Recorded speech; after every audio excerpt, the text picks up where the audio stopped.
Welcome back to the Game of Thrones After Show. We are doing Season 6, Episode 4, Book of the Stranger, which I'm going to subtitle, Always Choose Door Number 3.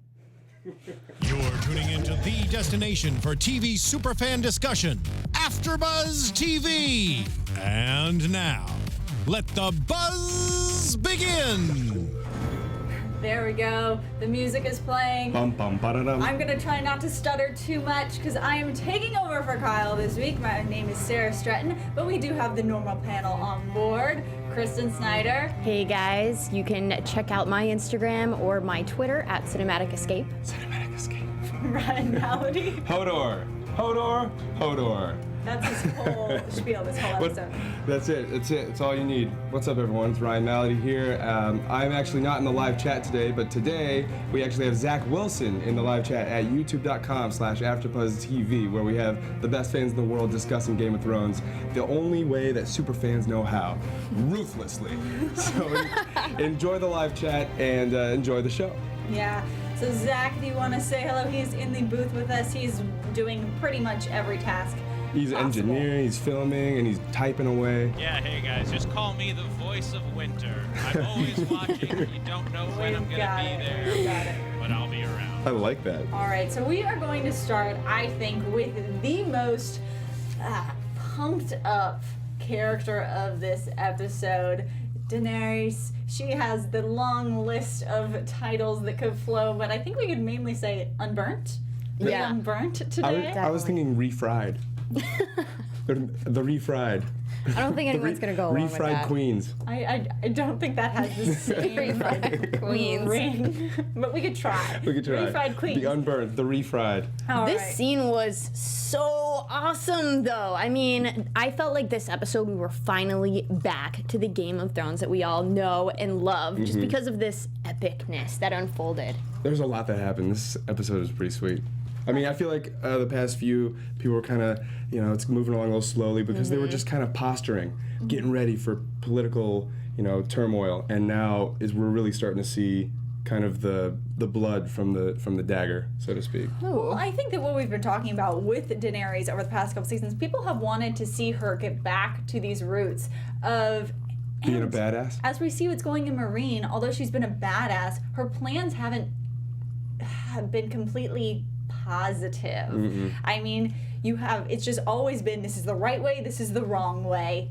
And then this is Daenerys' way. Yes, but we did get more of that this week. The options were either she was going to pretty much be sold into slavery or become one of these wise women of the city of Dothraki, vast Dothraki, and instead she was like, no, I'm just going to burn you all. Door number 3. Door number 3. Right. But the look of this, even when we were saying it, I don't know how you felt, Zach, but from the inside of this central room, Yeah. were we thrilled with this? The on fire. You saw it coming, Guys, right? I loved it. Predictable. Of course, Kristen, you loved it. I thought it was beautifully done from the outside. When the temple, what's it called? The temple of the Dosh Khaleen. Of the Dosh Khaleen was burning. It was beautiful. On the inside, though, we saw it coming.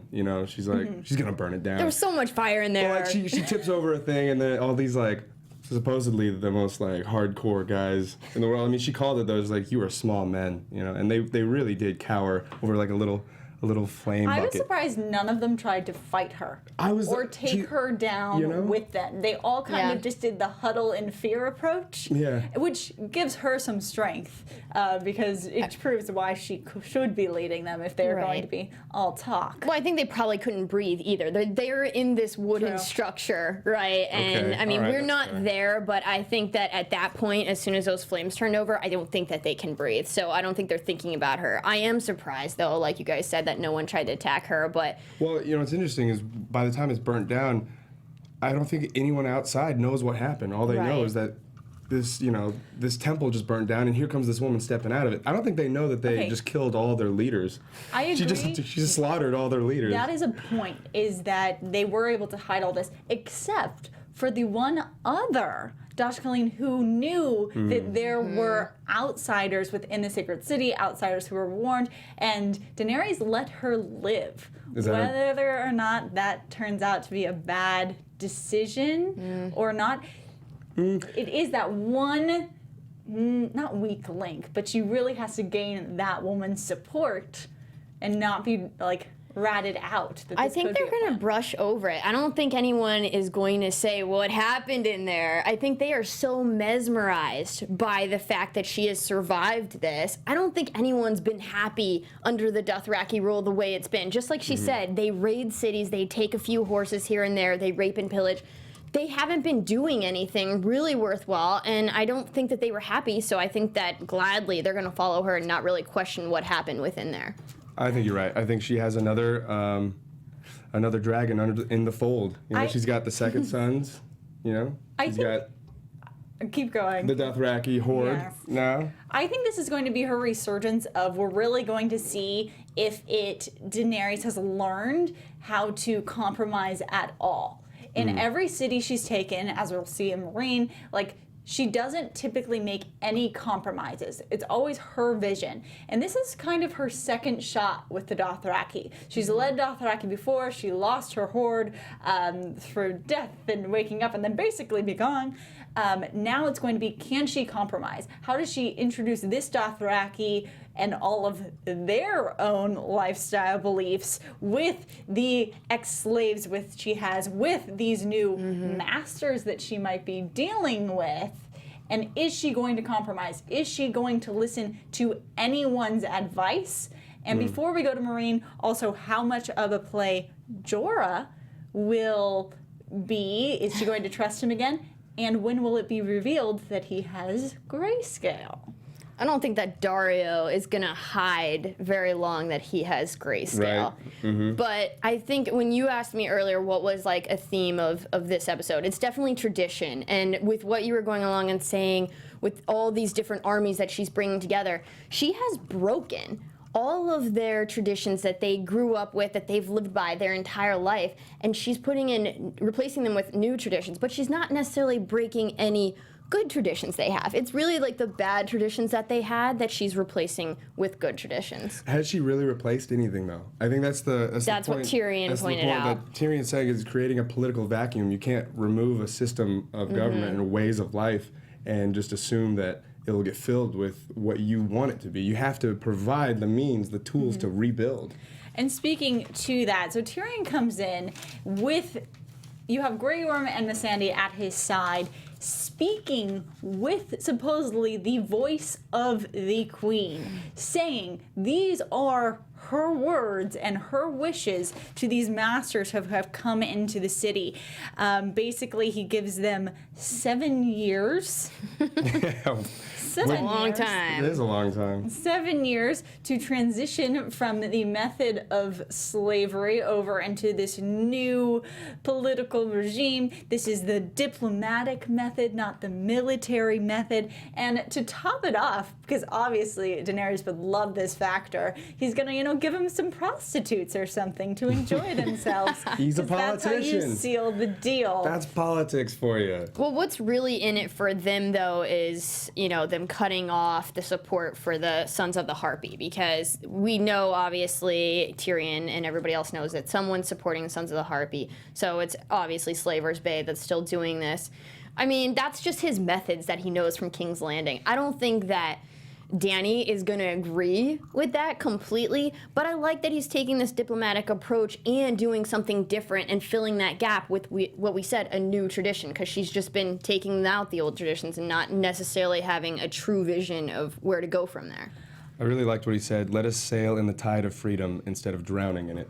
I mean, he's doing something, and he's advising, and I feel like he's always really wanted to rule. I thought that it was an interesting kind of position to be in, because although you have Grey Worm and Missandei together, they're kind of representing the exact same point of view. They didn't really differentiate, come up with different arguments. They are coming, like we saw Missandei the other week get very like, these people understand war.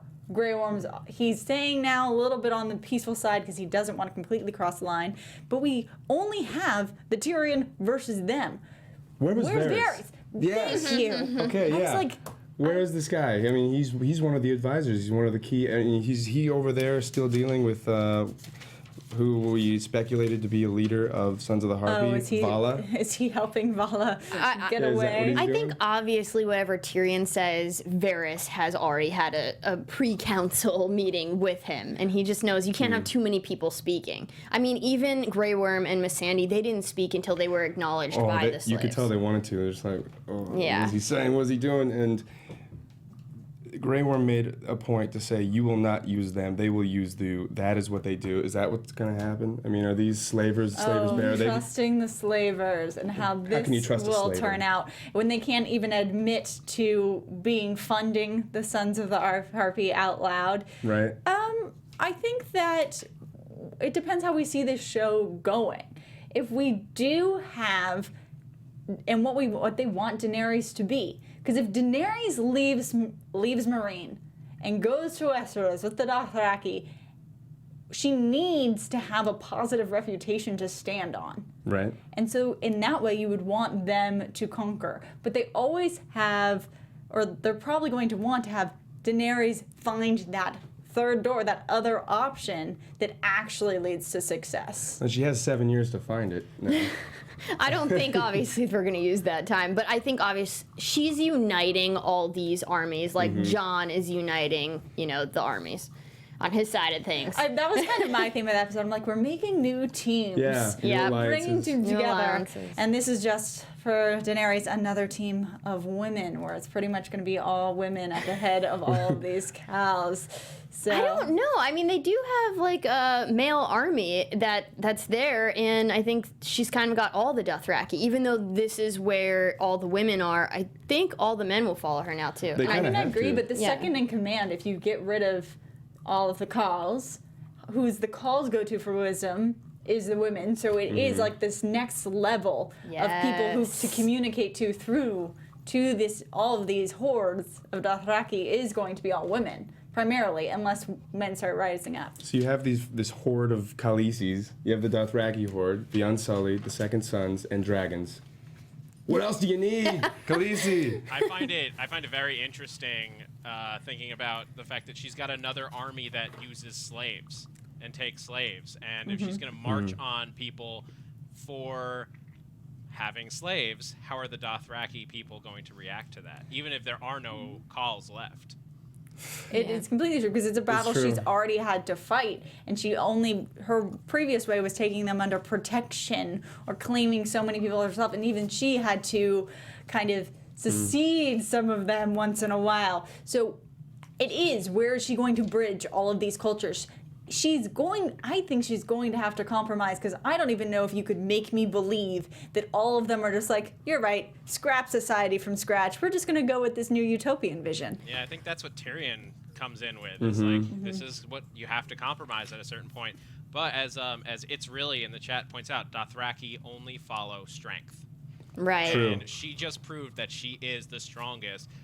I don't know about you guys, when I saw her walk out of the fire, all I yelled was that was the most baller move ever. She has a few, and they normally are surrounded by fire, like Right. old school. And oh, And you know what's funny? When people are naked and nude, that's usually like when they're their weakest, right? But when she's naked and Yes. nude, it's like heavenly for everyone. It's a powerful image for sure. But you know what? I feel like she hasn't really had a real fight yet. She's always inspired people with symbolism, with a dragon, with That's a great point. with the fire. But she's never. I mean, she's kind of punished a large group of slaves or slave masters before. we haven't but seen other any than that, sword wielding. we haven't seen really any necessarily battles, and she hasn't won any battles. She's won confidence, but she's been fighting an ideological battle against slavery, not against any True. particular army. Let's see if she has to get her actual hands dirty anytime soon. But for now, let's go over to Jon Snow up at the wall, who Reunited? finally gets reunited with Sansa Stark as she comes through the gate with Brienne, Podrick. the whole crew, talking about new bonds being formed, and we get another hug, because the wall is just full of hugs right now. We got Yes, one last week, we're back this week. This reunion, the first scene with them, I thought the chemistry, I was so happy to have them back, and I was like, wow, this feels so awkward that people are happy talking together, like in a good mood. Like, It's like catching up on, old times back in Winterfell. It was nice. I couldn't wait for this to happen because up until this point, over the last 5 seasons, we have watched the Starks fall apart. Now we're gonna watch them come back together and take over, and I am so excited. It's like complete revenge against everyone. They're going to take back the North. They're got to.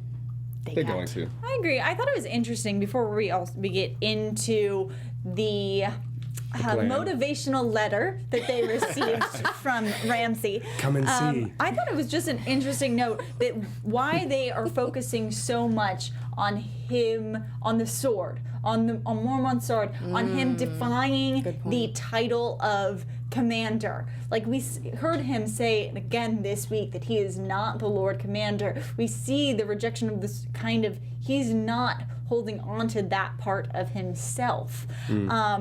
Is that going to allow him to go? Is he going to have to reclaim that honor in order to motivate people to attack Winterfell? Like, what does he need to He needs a new title. own? Yes. He needs a Which new title. title does he need to motivate people to back him? Well, I feel like just like Dany walked out of the fire, as soon as this, secret is He walked out from being dead. from being dead. I mean, there's so many parallels in their stories and what they're doing to unite the different armies.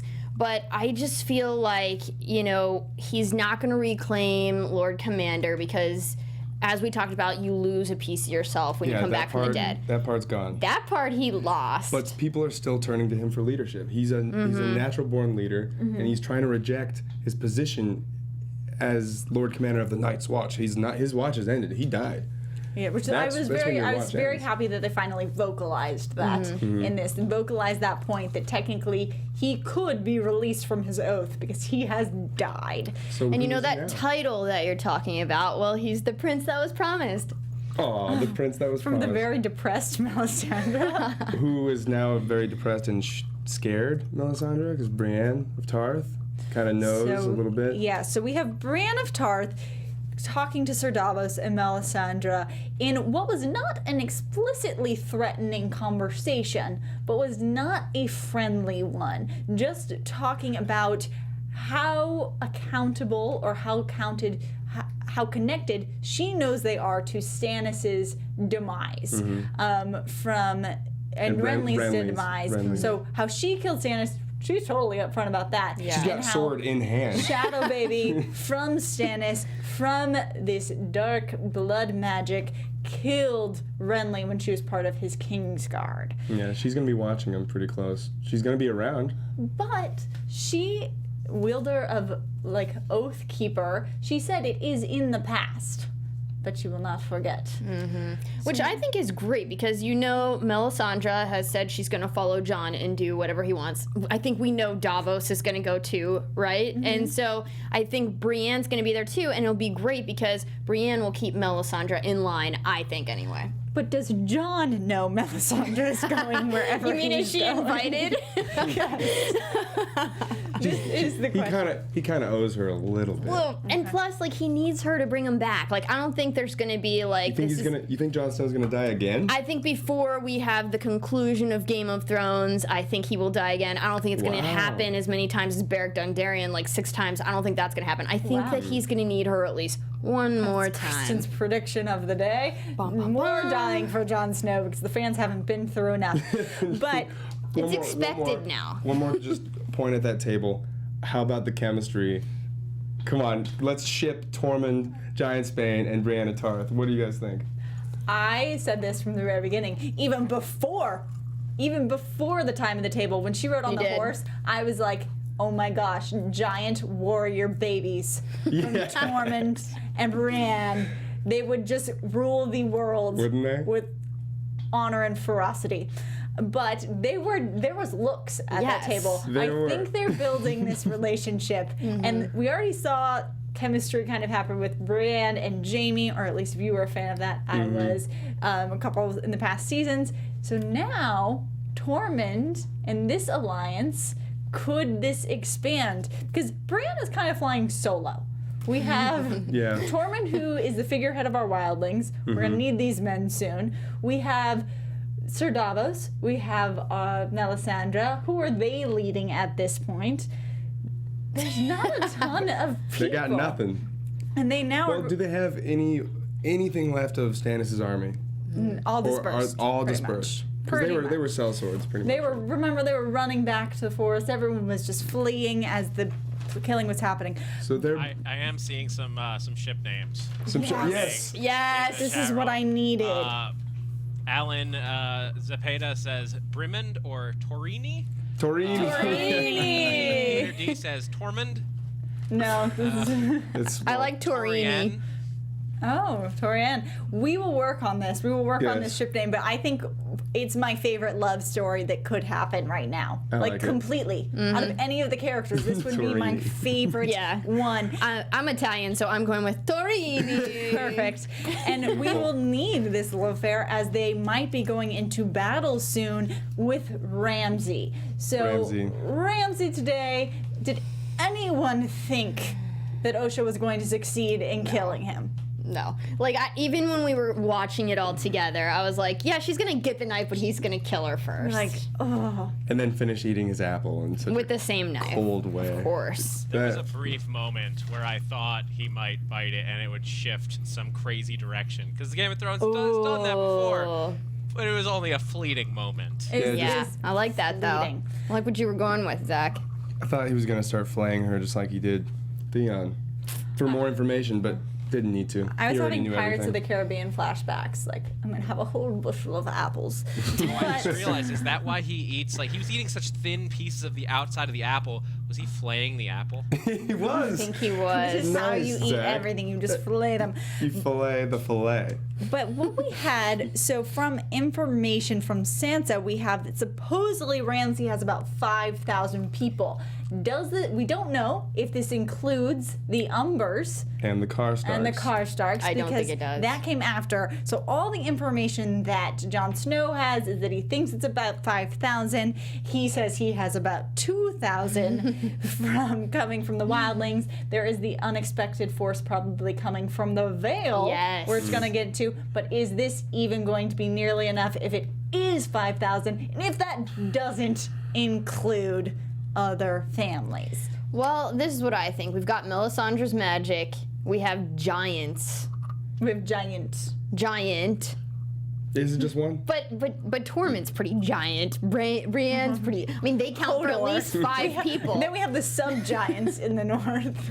So they've got a pretty formidable force, and we will get to the Vale, but I think that is the war of the North right now. The Boltons, Karstarks, and Umbers, who I'm still not entirely. I mean, I guess after Osha died, at first I was thinking maybe the Umbers were kind of playing Ramsay with bringing Rickon on, but after Osha just got slaughtered, I don't think that's the case. I'm going to throw this out here before we move on to Robin and Peter, that I don't know if I feel justified by Osha's death yet. Because it was a tactic she already used before, I thought that the actual stab was nice and they did a nice blood. That was a great But death. it was a very, quick scene. We've had her for a long time. I know. And she was for one scene today, and then she was gone. I really We felt haven't seen bad it for a about while. that. I didn't feel good about her death.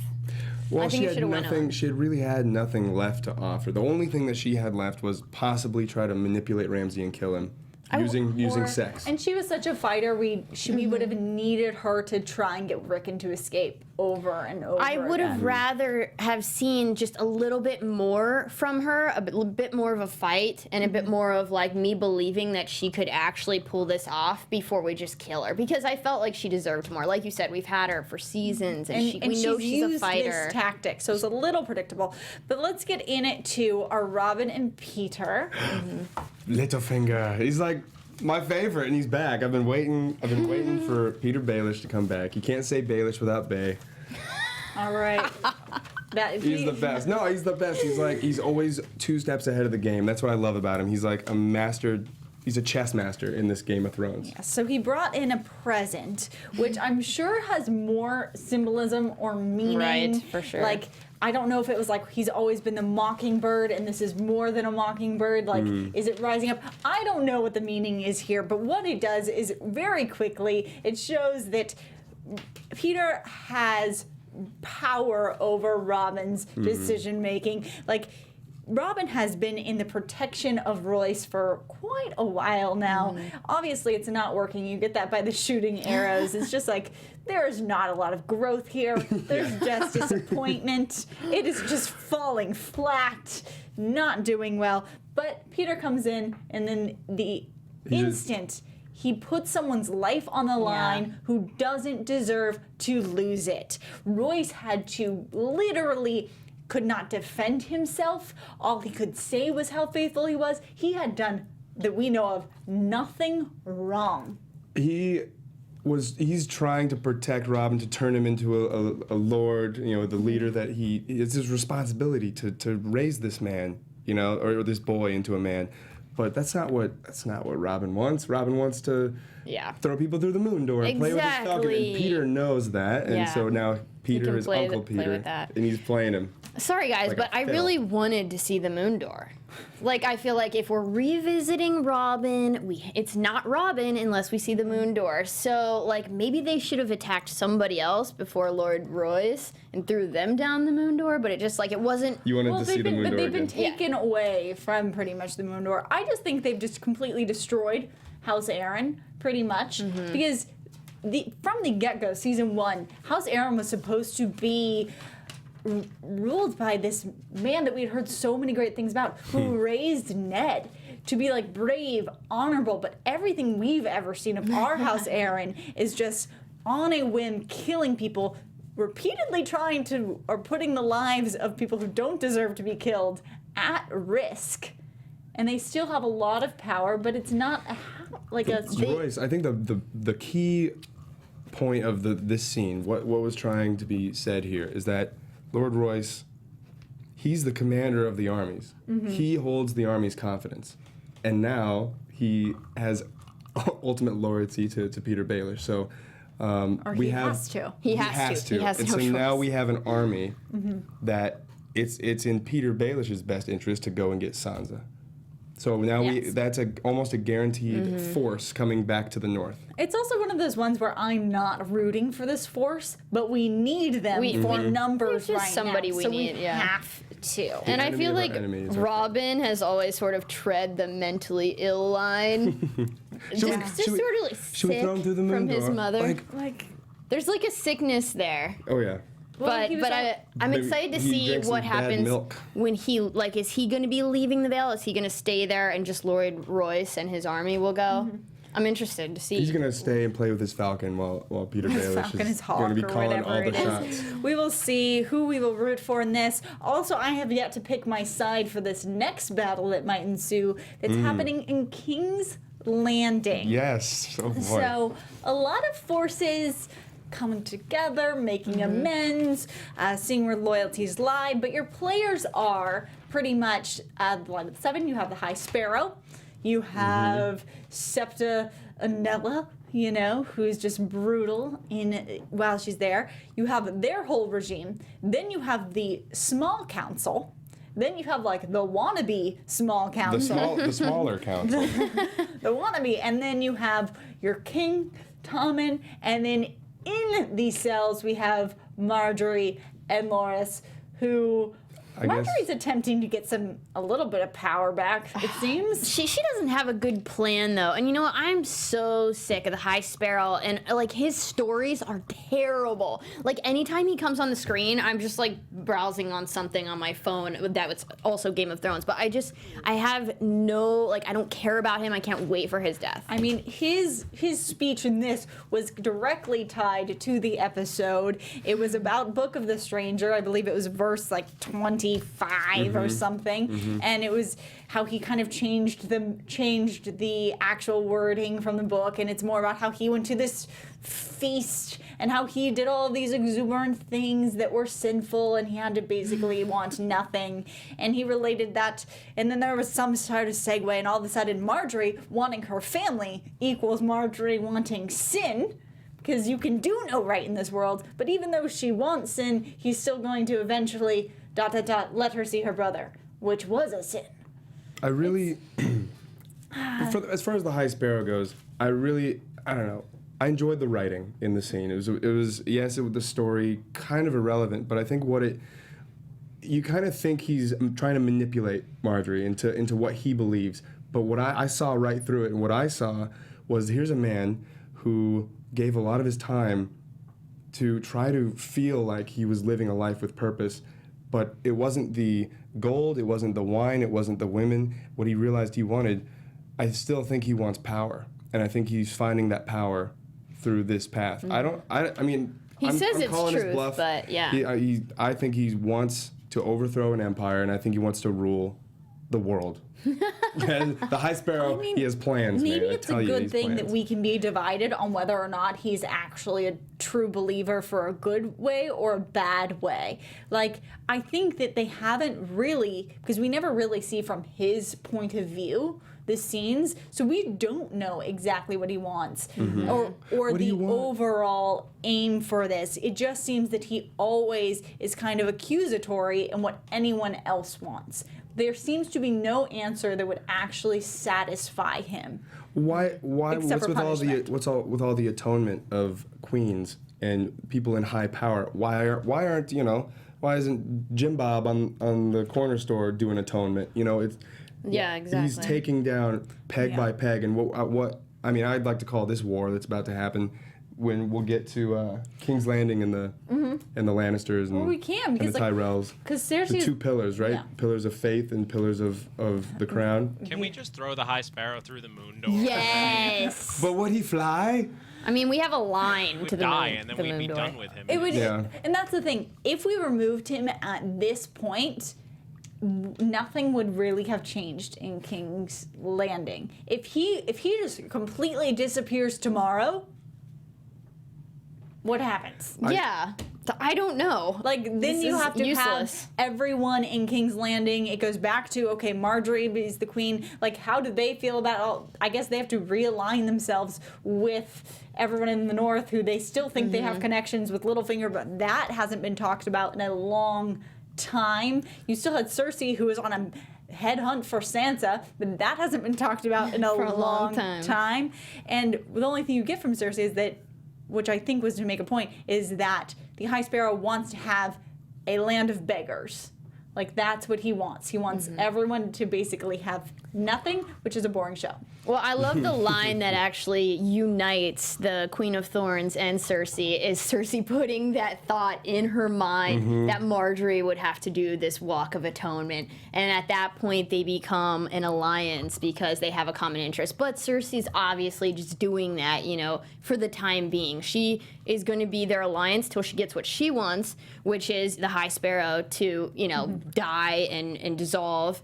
And so it's just like she's going to use them for now, but then they're going to be enemies as soon as the High Sparrow's gone. A lot of compromises in this episode. A lot of people, the enemy of my enemy is my friend, I guess, for now. So we have the Tyrells that are going to bring in their army because we got Kevin Lannister sitting on, it's a hand of the king. He's like, well, I can't be a part of it unless the king calls me in. And if he does, then I have to stop you guys.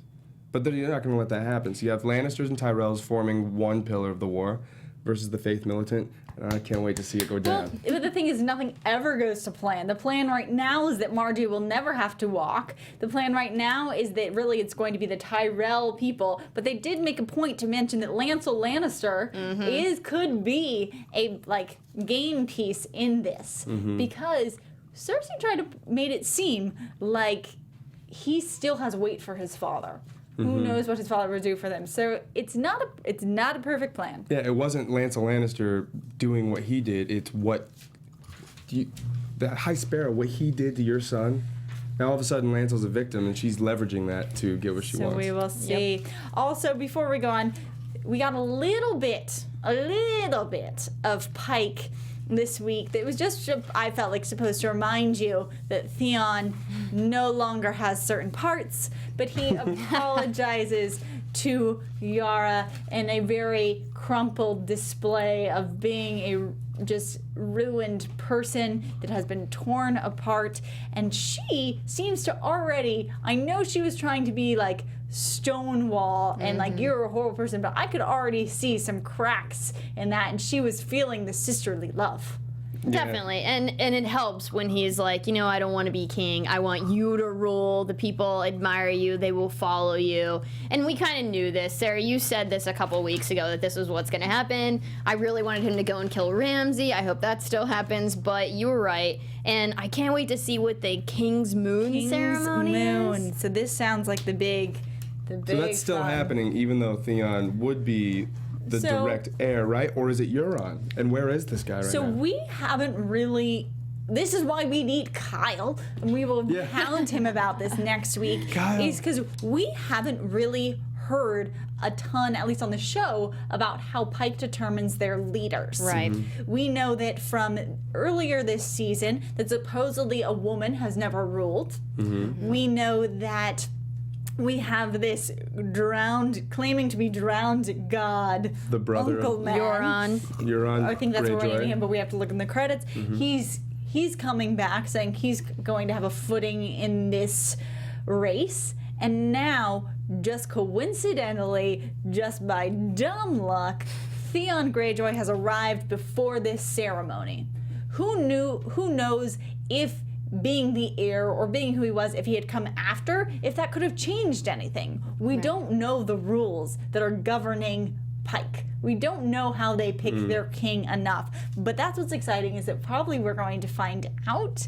I'm hoping that they are the masters of the sea. Maybe we'll get to spend some time with not quite our normal duel, but maybe something interesting. That's what I think. That's what I'm hoping. Because obviously Yara's going to claim it, and then if Euron really is back, which it seems like he is, he's going to claim it. And between them two. But maybe Theon will fight for his sister in this duel. If this maybe Or something. Something. I'm excited, like you said, to see what exactly this is, and then how do they fight? Is it a battle at sea? Who knows? I was thinking, at the end of the day, Theon really has no claim because he can't make any heirs.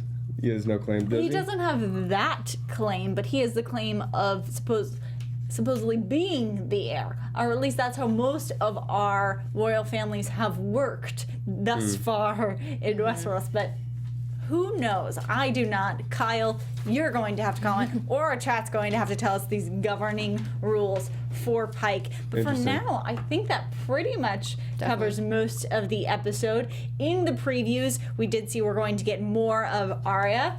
Who knows? Happening over there, training. They look to be on the beach of Pike somewhere. What else did you guys catch in the previews? Sansa and Peter. White Walkers. Oh yeah, well Bran apparently works, and it seems like he gets trapped there. If you guys notice, because they're trying to wake him up, and he won't wake up, so it seems like he's kind of trapped with the White Walkers. So I'm excited to see what he learns and what knowledge he's going to be able to take back. That's what I'm excited Crucial. about. I think that in this war state, this is my prediction for the week, is that I think that they are going to be able to communicate with him. I do not think it's going to be like his other episodes where he's shouted out and not gotten a ton of response. I think in this one there is going to be an exchange, a communication. I think that's maybe why he gets a little stuck or doesn't want to leave, because it's not him just being an observer anymore.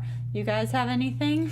I have a prediction. I guess something that we kind of grazed over with Queen Marjorie and her brother Sir Loras. He's saying, "Please help me end this," and I think that she's gonna kind of play ball. I think that she's gonna kill him. I think she's gonna help. I think it's gonna be an assisted suicide. You think kill him? Yes. Why not? Why not? It will get the Tyrells to do an uprising. It will kind of help that political Marjorie game. kill who? Her brother. Marjorie. We do have brother Poor killing a lot, but I don't know about that What one. does he mean by help me? Help me make it end. Help me make it end. And she Maybe just if finally she could says, admit okay. something, it would end. Maybe Yeah, if they I think admit if and she atone admits for their her sins, so they're gonna have this whole lining up of her Is that what you walking think? down to atone her sins. That's what I think. I don't think know. she'd ever kill her No? brother. The way that's what she wanted to see her brother, I don't think so. She even says in her words, you know, you're the future of this house, which of course none of us agree with, I don't think. Yeah. But if she says that and she thinks that, and I don't think it was just in that moment, then I don't see that happening. I think she's going to do the atonement walk, but then be interrupted by the war. Or maybe she'll get some Daenerys inspiration and find another way to do this. I would number like 3. that. I want to talk about Arya for a second. I think next week it's not going to be training that we see. I think that we're going to actually get to see her on her first mission. I mean, guys, this is going to be episode 5 next week, which means Yeah. we're halfway through. So we have to see her become a faceless person and go on her first kill mission. I'd like to see that. All Definitely. right. Yeah, okay. Ryan, do you have any predictions? Or Zach, do you have any predictions? I mean, Kristen pretty much had mine, where the Marjorie admitting or confessing. So I'm way off As base she there. gets into that. We did have Okay, some that's help fine. from the chat. Oh, wonderful. Tony Coney says that the King's Moot, as the many of the chat members were happy to point out, that's the election Great. process by which King's Moot. Yeah, I got King's Moon. I'm so glad we have you guys. It's like, I knew my ears are going deaf. or the King's Moon Door, I suppose, is the other thing they were saying. Just that it's a fun word. It's the King's Moot. Okay. And it is Okay. an election by the lords of the Iron Islands. They vote for their king Or queen. Fascinating. Possibly. or queen. Or Fascinating. An election? We haven't seen that.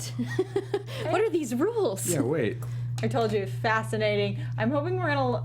I wonder if next week will be slow because we might be learning a lot. Who knows? But it's midway. We normally have lots of death. So, do we have anything else there that we want to highlight from the chat? I did appreciate this comment from David Von Kettering. Ramsay is getting near the point of comic book villain. I like that. He kind of is at this point. Like, he's so evil. Like, what else? Like, he can't do anything worse Yeah. at this point. Like, We've we can't mentioned hate it. him more. You know that letter he sent Don't was, say that too soon. Come and see. Come and see. It was He's very, like, yeah, it was the very Joker. poetic. It Yeah, was very It was very poetic. It was like- well- It was well very written. villainous, poetic. You guys, since he kills everyone in this horrible way, what would be a satisfying death for Ramsay for you guys? Ooh, having his eyes scooped out. I was kind That of was- feeling along that the was same creative. lines. Like, kind of Princess Bride scenario, like let him live, but just cut off certain parts, like his ears and his eyes. Or maybe- No. keep his ears. No. Eaten by his own Sansa dogs. wants to go back and claim Winterfell, so Sansa has to kill Ramsay. That's the only satisfying death for me. I want his Okay. throat ripped out by a dire wolf. No. Ooh, Yeah. but he does have the whole hounds thing. Yeah, I'm saying his own dogs. How like Okay. No. how poetic Sansa, would that be? she's I got to want- I kill. want Ghost to rip out his throat. That would be pretty No. great. Sansa. I love ghost Remind me not deaths. to piss you off, Zach. You're All I'm right. always thinking. Well, Yes, let's sir. let everyone know where they can find us. I'm at Sara_Stretton on Twitter. What about you? You guys give all your stuff away. I am at Cinematic Escape on Twitter and on Instagram. If you like pictures of dogs, none of them are mine. They're not dire wolves, but there are a lot of dogs on my Instagram. It's Cinematic_Escape. oh, puppy love. Puppy love. That's all I got. That's right, all I can Malaty's. find. It's puppy love. That's my private account. My public one is at Ryan Malaty. You can find me Twitter, Instagram. Hit me up, guys. I love hearing from you. Also, if you like our video, please give us a thumbs up because we love you. We hope you like what you see. Subscribe on YouTube and iTunes so you don't miss another episode because it only gets better from here. Come and see. Come and see. Come and see. There you go. All right. Thank you so much. And Zach? Oh, you guys can find me on Twitter at that Zach Wilson. And we will. I'm excited for Game of Thrones. The rest of the season's gonna be nuts. You guys excited? See you guys next week. Hodor, Valar Morghulis. Come and see. From executive producers Maria Menounos, Kevin Undergaro, Phil Svitek, and the entire AfterBuzz TV staff, we would like to thank you for listening to the AfterBuzz TV network. To watch or listen to other after shows and post comments or questions, be sure to visit AfterBuzzTV.com. I'm Sir Richard Wentworth, and this has been a presentation of AfterBuzz TV. Come and see. The views expressed herein are those of the hosts only and do not necessarily reflect the views of AfterBuzz TV or its owners or principals.